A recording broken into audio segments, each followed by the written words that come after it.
خوش آمدید۔ آج ہم ایک بہت دلچسپ موضوع پر بات کرنے والے ہیں۔ یہ سمجھنے کی کوشش کریں گے کہ پچھلی صدی میں نو آبادیاتی نظام یعنی کلونیلزم پر علمی سوچ کیسے بدلی ہے۔ ہمارے پاس کچھ علمی تحقیق ہے، مضامین ہیں جو اس پر روشنی ڈالتے ہیں۔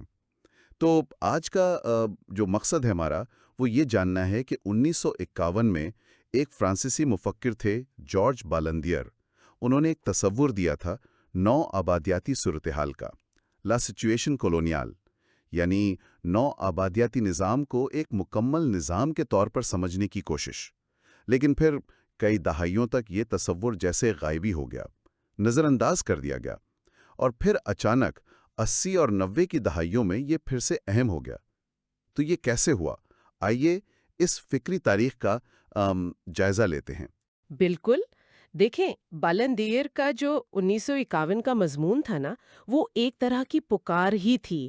وہ یہ کہہ رہے تھے کہ یہ جو نو آبادیاتی حکمرانی ہے اسے صرف آپ کہہ لیں سیاسی یا معاشی نظر سے نہ دیکھیں، بلکہ اس کے جو جابرانہ پہلو ہیں، ساختیاتی ہیں، نظریاتی بھی، ان سب کو ملا کر ایک مکمل تصویر اس طرح سمجھیں۔ ایک ہولسٹک ویو جسے کہتے ہیں۔ جی بالکل۔ ان کی بڑی بات یہ تھی کہ ہمیں صرف مقامی گروہوں یا قبیلوں کا مطالعہ نہیں کرنا چاہیے، بلکہ اصل طاقت کا مرکز یعنی خود نوآبادیاتی نظام، اس کو اپنی تحقیق کا محور بنانا چاہیے۔ انہوں نے کہا کہ بشریات یعنی اینتھروپولوجی جو طریقے چھوٹے گروہوں کو سمجھنے کے لیے استعمال کرتی ہے، وہی طریقے نوآبادیاتی طاقت کے پورے ڈھانچے کو سمجھنے کے لیے بھی استعمال کیے جا سکتے ہیں۔ اچھا، تو مطلب یہ ہوا کہ صرف مقامی لوگوں کو نہیں بلکہ پورے سسٹم کو سمجھنا ہے جس میں حاکم اور محکوم دونوں شامل ہیں۔ یہ تو کافی انقلابی سوچ لگتی ہے اس وقت کے حساب سے۔ اور سنا ہے اس پر وہ مارسل ماؤس کے کل سماجی مظہر یعنی ٹوٹل سوشل فینومینون کے نظریے کا بھی اثر تھا؟ جی ہاں، بالکل۔ ماؤس کا بھی یہی خیال تھا کہ معاشرے کے کچھ پہلوؤں کو آپ الگ الگ نہیں سمجھ سکتے، وہ ایک دوسرے سے جڑے ہوتے ہیں۔ بالنڈیئر نے اسی خیال کو نو آبادیاتی نظام پر لاگو کیا، اور یقیناً دوسری جنگ عظیم کے بعد کا جو ماحول تھا جس میں نو آبادیاتی نظام کمزور ہو رہا تھا، وہ بھی اس سوچ کے لیے ایک اہم پس منظر تھا۔ لیکن دلچسپ بات یہ ہے کہ بالنڈیئر کی اس تجویز پر فوری طور پر زیادہ دھیان نہیں دیا گیا۔ اچھا، وہ کیوں؟ مطلب اتنی اہم بات وہ نظر انداز کیسے ہو گئی؟ دیکھیں، اس وقت زیادہ تر جو دانشور تھے، علماء تھے، ان کی توجہ دو بڑی چیزوں پر تھی۔ ایک تو ماڈرنائزیشن، یعنی یہ جو نئے آزاد ملک تھے انہیں جدید کیسے بنایا جائے، اور دوسرا دنیا بھر میں جو آزادی کی تحریکیں چل رہی تھیں۔ تو نو آبادیاتی نظام کی جو اندرونی پیچیدگیاں تھیں ان کا کوئی بہت تفصیلی تجزیہ کرنا وہ اس وقت کی فوری ترجیح نہیں لگ رہا تھا۔ لوگ زیادہ تر مستقبل کی طرف دیکھ رہے تھے نا، ماضی کا پوسٹ مارٹم کرنے میں دلچسپی کم تھی۔ صحیح۔ تو آئیے دیکھتے ہیں کہ پھر 1950 سے 1970 کی دہائیوں میں کون سی سوچیں غالب رہیں جنہوں نے بالندیر کے اس جامع نظریے کو پیچھے دھکیل دیا۔ آپ نے ماڈرنائزیشن تھیوری کا ذکر کیا، اس کا کیا مطلب تھا عملی طور پر؟ جی، اس نظریے کے جو حامی تھے جیسے معاشیت دان ڈبلیو آرتھر لیوس، وہ سمجھتے تھے کہ نو آبادیاتی غلامی سے آزادی دراصل دو چیزوں سے آزادی ہے، ایک تو روایت کی قید سے اور دوسرا نو آبادیاتی دور کی پیدا کردہ پسماندگی سے۔ خیال یہ تھا کہ یہ نئے آزاد ممالک بھی مغربی ممالک کی طرح ترقی کر سکتے ہیں اگر وہ جدید طور طریقے اپنا لیں۔ تو تحقیق کا زور اس بات پر تھا کہ لوگ، خاص طور پر جو شہروں میں آ رہے تھے، وہ نئے حالات سے کیسے مطابقت یعنی اڈیپٹیشن پیدا کر رہے ہیں۔ ایک امید پرستی تھی، ایک آپٹمزم تھا کہ افریقہ اور ایشیا بھی جلد ہی ترقی یافتہ بن جائیں گے۔ یعنی فوکس اس بات پر تھا کہ نو آبادیاتی دور کی جو خرابیاں ہیں ان کو بس دور کر کے آگے کیسے بڑھا جائے، نہ کہ خود اس نظام کا گہرائی سے تجزیہ کیا جائے کہ وہ کام کیسے کرتا تھا۔ بڑا بیانیہ تھا، وہ ترقی اور آگے بڑھنے کا ہی تھا۔ اسی دوران ایک اور اہم فکری لہر تھی افریقی تاریخ نویسی کی۔ ہاں، یہ تو بہت اہم ہے۔ افریقی مورخین نے اپنی تاریخ خود لکھنے کی کوشش شروع کی۔ پہلے تو زیادہ تر یورپی ہی لکھتے تھے نا، اور اسے اکثر گوروں کی تاریخ کہہ دیا جاتا تھا۔ جی ہاں، بڑے نام سامنے آئے جیسے کے اونواکا ڈیکے اور جے ایف اڈے اجائے۔ انہوں نے یہ موقف اپنایا کہ نوآبادیاتی دور جو ہے وہ افریقی تاریخ کا صرف ایک واقعہ ہے، کوئی فیصلہ کن موڑ نہیں۔ انہوں نے نوآبادیات سے پہلے کے دور اور آزادی کے بعد کے دور کے درمیان ایک تسلسل، ایک کنٹینیوٹی پر زور دیا۔ گویا کہ یہ جو بیچ کا نوآبادیاتی عرصہ تھا، یہ بس ایک معمولی سی رکاوٹ تھی۔ اسی طرح ٹیرنس رینجر جیسے مورخین نے نوآبادیاتی دور میں جو مزاحمت ہوئی تھی اسے بعد کی قوم پرست تحریکوں سے جوڑ دیا۔ اس سے یہ تاثر ملا کہ جیسے آزادی کی جنگ تو شروع دن سے ہی جاری تھی، اس سب سے نوآبادیاتی نظام کی جو روزمرہ کی حقیقت تھی، اس کے جو اثرات تھے، ان پر توجہ کم ہو گئی۔ تو ایک طرف تو مستقبل پرستی تھی، یعنی ماڈرنائزیشن، اور دوسری طرف ماضی کی عظمت پر زور، یعنی نیشنلسٹ ہسٹری، اور دونوں نے مل کر نوآبادیاتی حال کو نظر انداز کر دیا۔ کوئی اور بھی اہم فکری رجحان تھا اس دوران؟ ایک تیسرا اہم زاویہ تھا، خاص طور پر فرانس میں، وہ تھا مارکسی بشریات کا۔ یہ لوگ پیداواری طریقوں یعنی موڈز آف پروڈکشن کا تجزیہ کرتے تھے۔ ان کا بنیادی سوال یہ تھا کہ نوآبادیاتی نظام، جو کہ سرمایہ دارانہ یعنی کیپٹلسٹ تھا، اس نے پرانے غیر سرمایہ دارانہ طریقوں کو جیسے قبائلی زراعت وغیرہ مکمل طور پر ختم کیوں نہیں کیا، انہیں کسی نہ کسی شکل میں برقرار کیوں رکھا۔ یہ تو بہت دلچسپ سوال ہے، اس کا کیا جواب ملا؟ ایک عام نظریہ یہ سامنے آیا کہ ایسا کرنے سے سرمایہ دارانہ نظام کو فائدہ تھا۔ دیہی علاقوں میں پرانے سماجی ڈھانچے کو اگر برقرار رکھا جائے تو مزدوروں کی پرورش، ان کی بیماری، بڑھاپا، ان سب کی ذمہ داری ان کے خاندانوں اور برادریوں پر رہتی تھی۔ فیکٹریوں یا کھیتوں کے مالکوں کو یہ خرچہ نہیں اٹھانا پڑتا تھا۔ اسے سماجی تولید یعنی سوشل ریپروڈکشن کے اخراجات کو کم کرنا کہتے ہیں۔ اچھا، تو اس مکتبہ فکر نے یقیناً اہم سوالات اٹھائے ہوں گے، جیسے وسائل پر کنٹرول کیسے ہوتا تھا، مزدوری کے مختلف نظام کیا تھے، نوآبادیاتی ریاست کا کیا کردار تھا، اور یہ کہ عام افریقی لوگ ان حالات میں اپنی بقا کے لیے کیا حکمت عملی اختیار کر رہے تھے۔ بالکل۔ اور پھر فرانز فینن کا کام آیا، جو بہت زیادہ پربھاوشالی ہوا۔ فینن نے نوآبادیات کے نفسیاتی اثرات پر بہت زور دیا کہ یہ کس طرح محکوم لوگوں کی ذہنیت کو متاثر کرتی ہے، ان میں احساس کمتری پیدا کرتی ہے، اور کس طرح تشدد اس پورے نظام کا ایک لازمی حصہ ہے۔ فینن کا نام تو اکثر سننے میں آتا ہے، خاص طور پر الجزائر کی جنگ آزادی کے حوالے سے۔ اور تشدد کے کردار پر مرکوز تھا، وہ جزائر کی مثال کو سامنے رکھ کر کیا گیا تھا، اور ایک طرح سے یہ نوابیات اور جزائر کے انقلاب کے سماجی اور سیاسی تجزیے کا ایک متبادل سا بن گیا۔ لوگ فینن کو پڑھ کر نوابیات کی نفسیات سمجھنے کی کوشش کرتے تھے، حالانکہ جزائر کی تحلیق خود تو بہت سے پیچیدہ سماجی، سیاسی اور معاشی عوامل کا نتیجہ تھی۔ فینن کا تجزیہ ایک خاص زاویہ ضرور پیش کرتا تھا، لیکن وہ پوری تصویر نہیں تھی۔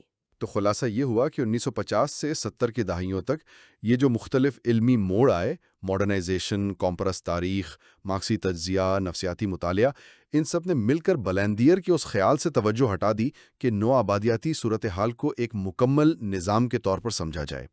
ہر کوئی جیسے اپنے پسندیدہ زاویے سے دیکھ رہا تھا، اور وہ جو بڑی تصویر تھی وہ کہیں کھو گئی۔ بالکل، اور اس میں ایک مسئلہ یہ بھی ہے کہ علمی دنیا میں اکثر فیشن بدلتے رہتے ہیں۔ ایک دور میں ایک نظریہ مقبول ہوتا ہے، پھر دوسرا آ جاتا ہے۔ یہ جو ایک ساتھ موڑ لینے یعنی ٹرننگ ٹوگیدر کا رجحان ہے، اس سے فکری یکسانیت پیدا ہوتی ہے، اور اکثر اہم لیکن اس وقت غیر مقبول خیالات وہ نظر انداز ہو جاتے ہیں۔ لیکن پھر کہانی بدلتی ہے۔ آپ نے کہا 70 کی دہائی کے آخر اور 80 کی دہائی میں نوآبادیاتی نظام پر تحقیق میں دوبارہ جان پڑی۔ ایسا کیوں ہوا؟ کیا آزادی کے بعد کے وہ جو خواب تھے وہ پورے نہیں ہوئے تھے، یا کچھ اور تھا؟ کئی وجوہات تھیں۔ ایک تو یہ کہ بہت سے جو نو آزاد ممالک تھے، وہاں ترقی کی رفتار بہت سست تھی، آمریتیں آ گئیں، اور وہ مسائل جنہیں نو آبادیاتی دور کا نتیجہ سمجھا جاتا تھا، وہ آزادی کے بعد بھی برقرار رہے۔ اس سے کچھ دانشوروں کو مایوسی ہوئی، اور انہوں نے سوچنا شروع کیا کہ شاید نو آبادیاتی نظام کے اثرات زیادہ گہرے اور دیر پا تھے۔ یہ احساس بڑھا کہ نو آبادیات عالمی تاریخ کا کوئی چھوٹا موٹا واقعہ نہیں تھا جسے آسانی سے بھلایا جا سکے۔ تو کن لوگوں نے اس نئی دلچسپی کو آگے بڑھایا؟